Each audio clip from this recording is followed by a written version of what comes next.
बिस्मिल्लाहिर्रहमानिर्रहीम। प्यारे बच्चों, अस्सलामु अलैकुम। कैसे हैं आप सब? उम्मीद करती हूँ कि आप सभी प्यारे बच्चे खैरियत से होंगे। तो प्यारे बच्चों, जल्दी से आइए सुनते हैं आज की कहानी। इमाम अली अलैहिस्सलाम हमारे पहले इमाम। इमाम अली हमारे पहले इमाम हैं। आप जनाबे अबू तालिब और बीबी फातिमा बिनते असद के बेटे हैं। आपकी जोजा फातिमा बिनते मोहम्मद हैं। मौला अली अलैहिस्सलाम 13 रजब को मक्का में पैदा हुए। इमाम अली का एक लक़ब अमीरुल मोमिनीन है। अमीरुल मोमिनीन का मतलब है मोमिनों के अमीर। मौला अली अलैहिस्सलाम बहुत हिम्मत वाले थे। आप अल्लाह पे बहुत ईमान रखते थे। एक मर्तबा एक शख्स ने पूछा, मौला आप इतनी हिम्मत कहाँ से लेते हैं? तो आपने मुस्कुरा के जवाब दिया, मेरी हिम्मत मेरे ईमान से और अल्लाह की मदद से आती है। इससे हमें ये समझ आती है कि ईमान और अल्लाह की मदद से हम हर मुश्किल को हल कर सकते हैं।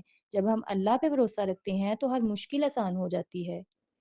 19वीं रमज़ान की सुबह थी। मस्जिद कूफा लोगों से भरी हुई थी। अमीरुल मोमिनीन मेहराब में नमाज के लिए खड़े थे।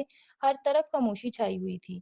दूसरी रकात का दूसरा सजदा था और सब सजदे में थे। एक शख्स ने दूसरों से पहले सजदे से सर उठाया और पूरी ताकत से जहरीली और तेज तलवार से इमाम अली के सर पे वार किया और मस्जिद से भाग निकला। कुछ लोग उसके पीछे दौड़े, कुछ इमाम के पास आकर बैठ गए। इमाम का इमामा और चेहरा खून से लाल हो गया था।